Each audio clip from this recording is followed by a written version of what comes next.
All right, let's talk about my week. I had a fucking insane week, and I went to the Rose Bowl with a fellow comedian, and I'm not going to name his name. Usually I'll do that, maybe to give somebody, bump up their friends or that type of stuff, which I'd love to do for this guy. But our behavior was so colorful, that's the word I'll use, that, just in case, you know what I mean? I'm old school. I don't name names when I start talking about semi-crimes that I committed. Not really committing. Well, I guess being drunk in public is a crime. Bill, why don't you shut the fuck up and get to the story, and we'll all be the judge. Fine. Look at you guys with all the tension beginning of 2009, I figure you guys be more relaxed this year, Things going to be fine in 2009, baby. I love how they got to rhyme, Just make it rhyme, and then I'm supposed to feel good, And I'm not supposed to notice that last year it was things are going to be great in 2008, and now you've knocked it down. Now things are going to be fine. Things are going to be great. They're going to be fine.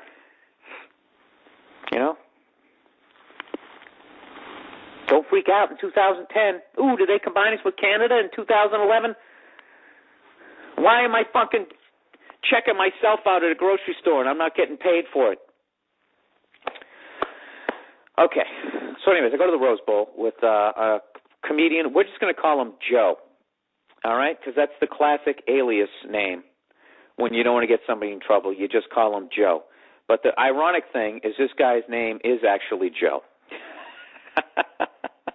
So me and Joe, we go to the fellow comedian, and you can try to figure out who the fuck he is.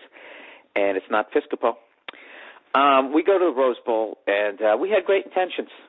Okay, let me paint a picture for you, okay? When you go to the Rose Bowl, it's one of the great tailgating experiences you'll ever have. First of all, you're going to the Rose Bowl, okay, the granddaddy of them all, home of a bunch of Super Bowls. What Super Bowls? That Super Bowl, you ever see that famous Lynn Swan catch? That wasn't made there. I actually realized that was made at Temple University, wasn't it? I don't fucking know. There's been oh, no, I know, the Jackie Slater one where he dropped the ball. That's right. That Cowboys-Steelers one, the greatest fucking, I don't know, clash of two powerhouse teams I ever saw was the, I don't know, whatever. They played a bunch of fucking things there, and I don't have the information in front of me, and I'm really killing the momentum of the story. So anyways, you go there, right? And you get right behind the Rose Bowl is what I'm assuming is an 18-hole golf course. Because God knows that's how big it felt at the end of the game when I was too shit-faced and we couldn't find the car and we walked for 4 hours. But I'm getting ahead of myself. You know what? I'm foreshadowing. I'm doing what all great movies do. You know what I mean? You go see a movie, whenever they show a movie about a guy who dies, everybody knows he's going to die, so they show him dying in the beginning. And then the next scene is they go back to his childhood. You know what I mean? Except they never do that with the Elvis movie, because then they'd have to start the movie with some fat fuck dying on a toilet, and no one wants to do that. I just want to be your teddy bear. Is that my pancreas? Plop. Anyways, so, Jesus Christ, let's get some momentum here. So we go to this tailgate, all right, and this is the deal. Basically, there's just two of us, and amongst us we have 4 hamburger patties, 2 bags of chips, hamburger buns, 12-pack of Bud Light, 12-pack of Budweiser, and a Clint Eastwood canteen size of fucking Crown Royal, and 2 Cuban cigars that I snuck back from fucking Canada. So we're ready to go. I got my sunblock. We loaded up into the Prius, which was just fucking hilarious. You know, everybody tries to outman people at the tailgates. People coming up there with their fucking 4-door pickups with the lift kits. You know, their generators. This guy had a fucking satellite dish and a flat screen TV. You know, I came there with a little hibachi, but whatever. But we had the big thing of Crown Royal, so people and Cuban cigars, so no one fucked with us, right? So we're having a great time. All of a sudden, this lady comes walking by, and she's like, "Hey, do you want to buy a little ticket holder for your ticket?" I'm like, "Absolutely, sweetheart. $10 a whack. Let me get that 2 times there, baby." You know, you get a cigar in your mouth, you start getting a little swagger. For some reason, one of your legs starts rocking back and forth, like you're gonna sing an Elvis song. I was feeling it, and the great thing was I didn't give a fuck about either team. USC or Penn State. I was just happy to fucking be there, you know? But I quickly realized most people were for the Trojans, so automatically I'm a cunt, second cunt of the year. I'm like, you know what? I'm going to root for Penn State because this gives me way more chance to annoy people. Plus, I've never liked USC, and most of it has to do with back in the day. I used to be a Notre Dame fan before Lou Holtz with their holier than thou. We don't do steroids. Shut the fuck up. Yes, you do. All right. I had acne when I was fucking a teenager, right? But it wasn't all over my back, and I also couldn't pick up a house. Okay, so you fucking people are doing steroids. Anyways, and also I always hated the Trojans fight song. They play it every 3 seconds. Bah, bah, bah, bah, bah. You know, they gain like half a yard. And it also reminds me of Fleetwood Mac, who I never liked. So fuck the Trojans, right? So anyway, so we're sitting there, we're drinking, we're partying, we're eating burgers, and then we break out the Crown Royal after we had polished off a good half a case between the two of us. It's probably 9:30 in the morning, and we just start pounding this Crown Royal, which is going down like fucking Kool-Aid. I was really impressed with my ability, or at least the makers of Crown Royal. That is some smooth shit. So basically, we start walking towards the stadium, and the alcohol's flowing through me, and that's when I go into my transformation. I don't know what happens to me at sporting events, but instantly I just become the loud guy. I feel like I'm doing a comedy show. I want to make the people around me laugh, and I also want to irritate as many fucking people as I can. So I start walking in there, and I quickly notice, I know, I went to go buy a program. I'm trying to put this all back together because I was pretty drunk. I go, just to give you an idea of the mood that I was in, I get to about 100 yards from the stadium. This lady's selling programs. And she's like, "Yeah, get your programs here. Come on, get your programs." I'm like, "All right, fuck it. I want a souvenir." So I walk up. I'm like, "How much are they?" She's like, $10. I'm like, "All right, fine." So this other guy comes walking up. He goes, "How much for the programs?" And the lady's like, $10, right? And the guy starts bitching. $10? You gotta be kidding me, right? So I'm standing there. I got a Cuban cigar. I go, "You know what? Let me get another one. 2 times. Let me get 2 of those. All right, one for you over there." And the guy's like, "Really?" I go, "Hey," "take a look at me." I go, "You know what you're looking at? You're looking at a big shot. Take a good look. There's not a lot of us left." I swear to God I said that, and I was so drunk, I was only half joking. Like, I knew I was being an asshole, but, like, I was only half I had a fucking Cuban cigar. Go fuck yourself. I'm a big shot. Let's get a program for this fag over here who's bitching about who goes to the Rose Bowl and bitches about a $10 fucking program. You know what I mean? He should have been de-pantsed, and he should have had his tickets removed right there and sent right back to wherever the fuck he came from. Sent to an Applebee's. Watch the game there, all right? What kind of fucking behavior is that of the granddaddy of them all? Take your fucking money out and play the goddamn game, all right? So anyway, so I'm hammered, right? And we're walking, and I don't know what happened. We got into the stadium, everything was cool, and then they have this weird sort of like they funnel you in because it's a really old stadium. It's like, you know, it's like trying to go through the Lincoln Tunnel like 5 o'clock at night. It's a pain in the ass. So I'm standing there. I'm getting frustrated because it's getting close to kickoff, and I hate missing kickoff. So I'm getting pissed. And I noticed that the Penn State fans, they got this chant where one of them out of nowhere just yells, "We are!" And then all the Penn State fans go, "Penn State!" And then the dude yells again, "We are!" And they all go, "Penn State!" And they say it like 5 times. And then in the end, the guy who starts the chant goes, "Thank you." And then everybody screams, "You're welcome."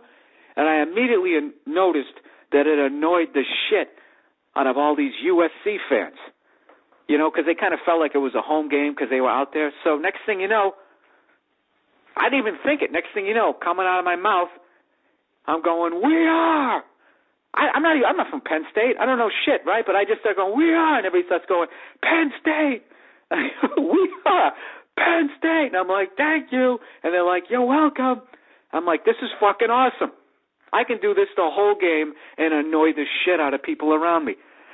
So, like, it took us 20 minutes to get through the tunnel. And I swear to God, it was like perfect timing. Right as we got through the tunnel, this chick is finishing singing the national anthem as we just take in the Rose Bowl on a sunny California day. Everybody's wearing their Trojan colors. Everybody's wearing their Penn State. There's pom-poms. People are going fucking nuts. And this lady's like, and the home of the brave. And right as she finished, a fucking stealth bomber flies right over the goddamn top. I'm shit-faced. It's like a fucking acid trip. I almost passed out, right? So now, we got end zone seats. Evidently I'm not a big shot, and we're way at the top of the stadium, which is a really rough thing to negotiate when you're a redhead drinking whiskey in the sun, right? So we get all the way up to like row whatever, fucking triple F, and it's an old stadium, okay? And back in the day, like you were tall if you were like 5'6" when the stadium was built. And now, with fucking growth hormones and all the preservatives in the food, we've basically outgrown the stadiums, not to mention the cheesecake factories that half these fucking people go to every other day. So I'm trying to walk a tightrope down. I'm literally acting this out in my bedroom, by the way. This is how into these stories I get to tell. So I'm literally walking a fucking tightrope trying to get down to my seat, and I just become that guy. I fell. I didn't fall. I sort of like lift. It was almost like I was on I was the only guy in a ship that was in a fucking perfect storm, and all of a sudden the whole thing just lifted to the right side, and I landed on this like 55-year-old lady's back. Didn't land like I was on one foot, and I put a nice forearm, little Ulf Samuelson in front of the net fucking action, right on her back.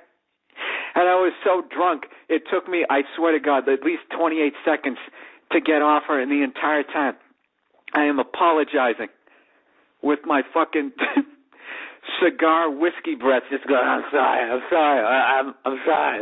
and I couldn't get off her because the only way to get off her was to put all my weight on my forearm and use her as a banister to push me back up because nobody's fucking helping me because I'm obviously the drunk guy. You don't want to touch me, so 28 seconds to trying to figure out if I have the quad strength to pull myself up without pushing off the back of this old lady's neck. I finally just say fuck it and just drive the meat of my forearm right between her shoulder blades, and I get up and I apologize profusely.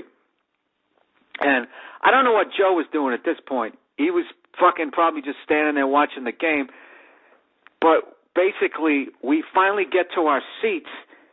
It was unreal. I don't even know. We got to our seats, and we turn around. We face the game to watch the game. And next thing you know, this lady is just screaming at us. She's like, hey, la, la, la, la, screaming. And she's yelling, you can't smoke in here. And I'm like, what the fuck is she talking about? Because I put my cigar out. I'm going to tell you, dude, the fucking Cuban is sweet, too, man. I smoked that thing all the way down like a goddamn roach. It's like burning my fucking fingers. And she's yelling, stop smoking. I'm like, the fuck is she talking about? Do I smell like a cigar? And I looked to my right, and Joe is standing there with the fucking Cuban cigar still lit in his mouth. I don't know how the fuck he got it past security. I think it's because we had our tickets, those ticket things I bought around our neck. I don't know if he had it down by his side, but he's sitting there chomping on it like fucking Archie Bunker. So, in defense of me, if she just turned around and she had just said, hey, you guys, I don't know if you know, but there's no smoking in here. Yeah, I would have been, I'm a happy drunk. I swear to God. I'm angry when I'm sober, but I swear I'm a happy drunk. I just would have been like, hey, sorry about that. We didn't know. Oh, what are you for UFC? All right, good luck. Bah, ha, ha, whatever. I would have kept it at that. But she fucking was yelling at us. So I don't like being yelled at, and I like fucking with people, and I'm shit-faced. And Joe is of the same ilk. And then that's when it all started. She's like, hey, she goes, there's no smoking in here. And then immediately I'm just like, hey, says who? She goes, it's California. You're not allowed to smoke indoors. We're like, we're outside. And she goes, you're not allowed to smoke here. And I go, you're not my mother. This isn't our section. This isn't your section. Turn around, right? I just kept being an asshole. And then finally she goes, I'm going to call security. And I'm like, call him. She goes, I'm going to call him. I go, go ahead and call him. And in my head, my brain is going, Bill, shut up. Shut up. We're 90 seconds into the game. you're going to get kicked out. And I just couldn't stop myself. I just kept saying, call him. And then she made some sort of comment, I think about the size of Joe's nose. And then he said, hey, he goes, you need to lose 100 pounds to talk to me, bitch. I swear to God, he said that. And then this guy to the left of us turns around, and he's like, hey, I got my kid here. What are you cursing? And then Joe goes, well, then don't bring him to a fucking football game. So now I'm doing that laugh. You know that laugh where, like, your mouth is wide open, but there's no air coming in or out? I'm having the time of my life. And then the fucking guy goes, I'm going to call security. And then once again, I'm going, call him. I'm going to call him. Go ahead and call him. I was just calling their bluff because we were so fucking jam-packed in. I knew they weren't going to walk down there and go do that. So that lady makes another fucking comment, at which point Joe makes another comment about her weight, and then she just turns down and is like, Mark! And yells down to her husband. And next thing you know, this fucking dude comes running over, and he starts screaming at us. And as he's screaming at us, this spray is coming out of his mouth all over his wife. So as he's yelling, I was just going, sir, you're spitting on your wife. And once, you know, the whole thing was pathetic. He was like 53, but like, and I'm 40, and I'm thinking like, I'm too old to fight this guy. You know, it was just, oh God, I'm trying to piece this together. So then we all sit down, right? So then we sit down. I think Joe had put out the cigar. Maybe he was just holding it down. I don't know what was going on. But now, by this time, we had already missed the kickoff. The Trojans get the ball. And I think this is basically the one good play Penn State made all day. Trojans, their first play, I think, offense, they handed off the ball, and they tried to do like some sort of sweep. The Penn State defense strung it out and just stuck this guy, either for no gain or for like loss of 1 yard. And then Joe, who I forgot to mention is a good 6'4", just a huge guy, just starts screaming like an inch from the back of the lady's head, who's a Trojan fan. He just starts screaming like, nothing! I can't believe like her hair wasn't moving. He was yelling so loud. And she turned around. That's just obnoxious. It was great. It was fucking great. And then basically what would happen for the rest of the game, shit would calm down. And then we would mumble something about her, and then she would fucking yell down to her husband, and then he'd come over threatening to kick our ass, and we would just laugh at him, and then, I don't know. I just realized I was so drunk, I can't even remember the rest. I remember it was the very end of the game. Somebody said something about the score, and then the lady in front of us goes, yeah, I'm surprised you can count that high. I go, yeah, why don't you try counting calories, right? Something real mean like that. And then once again, she's like, Mark! And then at this point, half the crowd had left because it was such a blowout. This dude comes over, and he starts fucking screaming at me. Doesn't scream at Joe, because Joe's 6'4". He yells at me because I'm fucking barely 5'10", and I'm a fucking redhead, right? Even with the shaved head, I still look like fucking Howdy Doody. So he starts yelling at me, and he keeps telling me, yeah, I'm going to fire you down on the field. That's what he kept saying. He kept telling me he was going to grab me and fire me down on the fucking field. And I was just, being an asshole. Go ahead, do it. Do it. I'm going to fire you down on the field. You said that. You already said that. You already said it, you fucking cunt. All right? If you're going to do it, you would have, and you didn't. So you're not. So sit down and shut the fuck up. Which is funny, because by the end of the game, everyone in the stands somehow liked us and hated those people.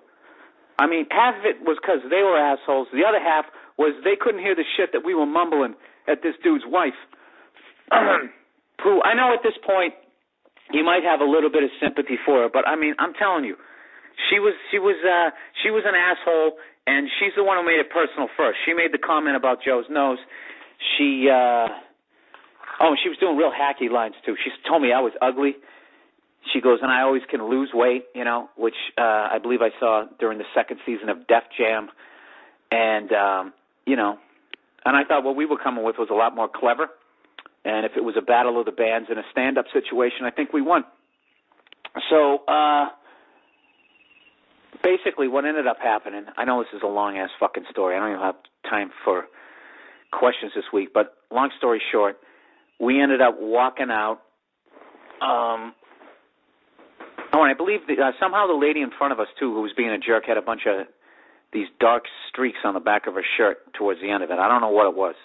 It almost looked like ashes from a cigar, but I know that didn't happen because there's no smoking in there.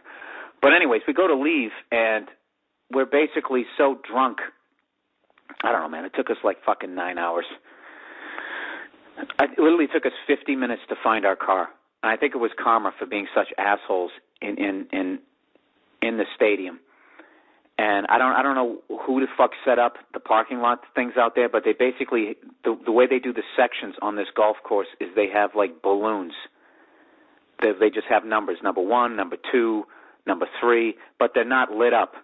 So you can't really see them at night. So you walk out of the stadium drunk, and you look up and you see, I saw the number 2 where we were parked, but you know, you got to follow the path because you can't walk through the sand traps and shit like that. So you look down for half a second, and then you look up, and there's like a big fucking oak tree in front of you, and now you don't know where you are. It's like the end of The Shining without the shrubs.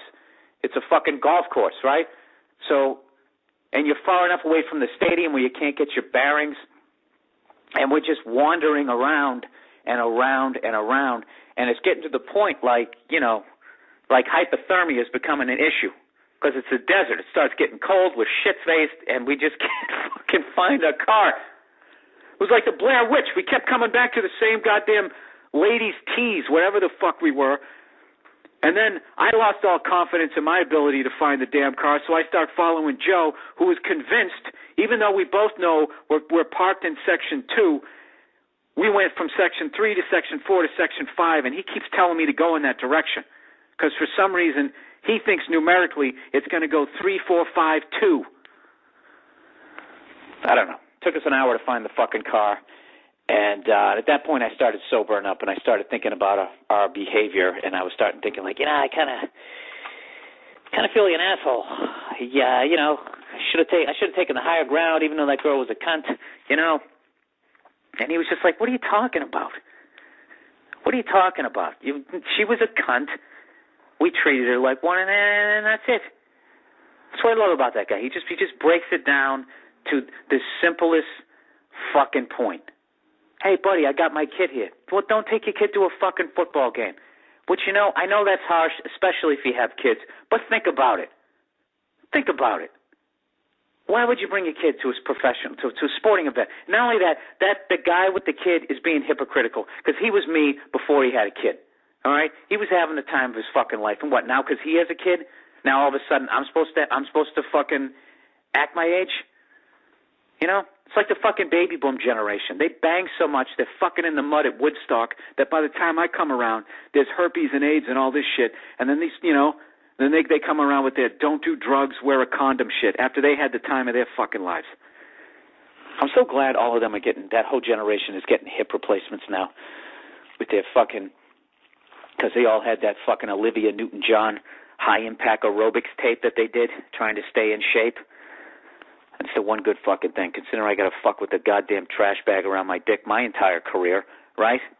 At the very least, I at least knew to stretch before you lifted weights, and I also knew the dangers of high-impact aerobics. Okay, when I did my aerobics, I definitely was rocking the leg warmers, but I did not let my feet leave the ground. Okay, so anyways, so that's my Rose Bowl story. It's a fucking long one, I know that, but I think it had some nice moments. But, yeah, but getting back to that, what do you guys think about that stuff?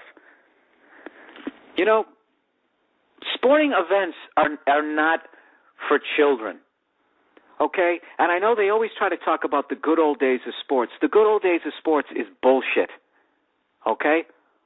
When I was a kid, the first football game I went to, I was fucking terrified.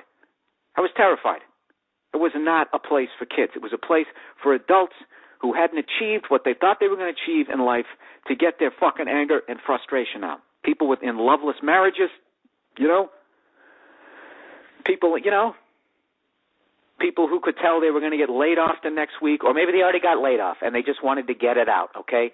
And they've now turned going to a fucking football game into like you're standing in line with a bunch of people waiting to get their kids, photo taken with Santa Claus. And even if you go further back than my childhood, which was 70s, early 80s, if you go back to the 1950s, they talk about that. Oh, the good old days of sports. Oh, what do you mean? What? When they finally let a black guy playing baseball and they threw a fucking black cat on the field and all that racist shit that was going on? Can you imagine the shit that was getting yelled in the stands when Billy Crystal was going down? Oh, to go down and go watch the Mick. Boy, oh boy, I got myself a hot dog and a sarsaparilla. They always tell those stories about how great it was back then. It wasn't. It wasn't great. They were way more racist, way more ignorant, way more sexist, and people went to the games and they saw Johnny Unitas, okay? So now, for some reason, now it's my turn to be an asshole and be a drunk and have a good time, and all of a sudden I have to take everything down a level, Now it's Chuck E. Cheese time. It isn't. And I know you guys are saying, well, that's because you don't have a kid right now. No, fuck that.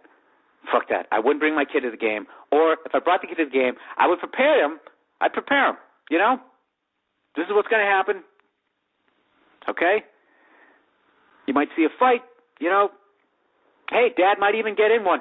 No, I'm not. I never took it to that level. But you know what I mean? I think, I don't know. Look at this is how guilty I am for my behavior the other day. I actually pulled up a quote from George Orwell, who, granted, this is from Wikipedia, which the other day I looked up something that I knew something about and was completely inaccurate. But this is, according to Wikipedia, George Orwell said, serious sport has nothing to do with fair play. It's bound up with hatred, jealousy, boastfulness, disregard of all rules, and sadistic pleasures in witnessing violence. In other words, it's war minus the shooting. Exactly. Now, why the fuck would you bring a child to that? And not only that, when was George Orwell alive? A long fucking time ago. I don't know when he was alive. When did he write 1984? He didn't write it in 83. I know that. He wrote it in like the 30s, didn't he? I'm just saying. See, that's how he described sports back then. So guys like, these Billy Crystal guys who always do those little heartwarming stories about, their baseball cards and going down to the baseball stadium and acting like it was this fucking, this time that was lost. George Orwell, right there, according to Wikipedia. I think I proved my point. I'm a moron. But I did have a good time. And I'm going to tell you this right now. If you ever get a chance in your life to smoke a Cuban cigar, definitely do it. All right? Because I'm not even a big smoker, and I could tell how fucking amazing that cigar was because I've drank fine wines, and I can't tell the difference. And it took me a long time to be comfortable with myself. When you go through the whole long process of spinning the big red wine glass around. I actually read up on wine to try to learn so I about it so I wouldn't feel so fucking stupid when they bring a nice bottle of wine over and I'm like, this tastes like the shit I used to drink in high school. I learned that, red wine, the reason why it's in a bigger glass is because something about the oxygen and you want it to breathe more and how to, move it around the fucking table and then you shove your fucking nose all the way in it and then you put it in, you swish it all around your mouth. I got all the moves down, and I'm like, swallowed. I'm like, yes, this tastes like every other fucking red wine I've ever had. That's not true. I can tell the difference between, like, a Cabernet or Merlot or something like that, but, like, I can't tell, like, the difference between a $14.99 bottle and a $60 bottle. And, I guess I'm trying to say with this podcast, I'm not that cultured. Okay, all right, well, so why don't you guys chime in with that, okay? Like, well, do you think maybe they should have a kids section? Should they just have a Chuck E. Cheese section? It's not my fault you knocked her up and you can't go to a game and have a good time now. You want to be getting drunk with me. Huh? See what I just did there? That's how I made myself right. Made this guy who can't even defend himself actually be secretly agreeing with me. That's how I do it. Did I mention I have a rat problem? I have a really nice apartment, but the garage I have is a glorified shack. Like if they ever decide to do the Hatfields and McCoys TV series, they could shoot it on location in my garage. Okay, it is a rotting out hunk of shit, and even though the door comes down, The hole in the back of the garage, granted you couldn't drive my car out of it, but a fucking rat could crawl into it on a rainy night and then crawl up into my engine and sleep.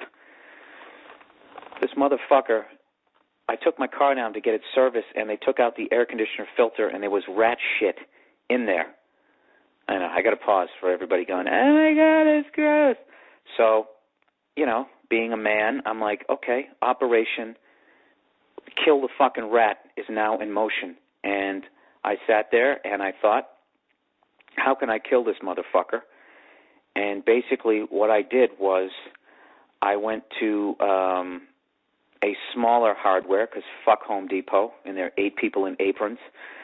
And I bought $114 worth of those rat glue traps, and I got a couple of really big cardboard boxes. And then I took some duct tape, because when you don't know what the fuck you're doing, duct tape is always the solution. And I duct taped 28 of these motherfuckers. I think over 30. I lost count how many I did on all these boxes, on 2 big boxes, side by fucking side. And I split them underneath my car. Okay, you want to get dry? Why don't you try to get by that? Now, I don't know, because rats are intelligent. Now, I don't know if what I have in my garage right now is the Star Wars plan that Ronald Reagan always dreamed of. I don't know if I have the rat version of that or if I have the Maginal Line. Maginal Line, anybody? Anybody, you want to read up on that one? That's one of the classic military blunders of all time. Basically, Germany invaded, France in World War I.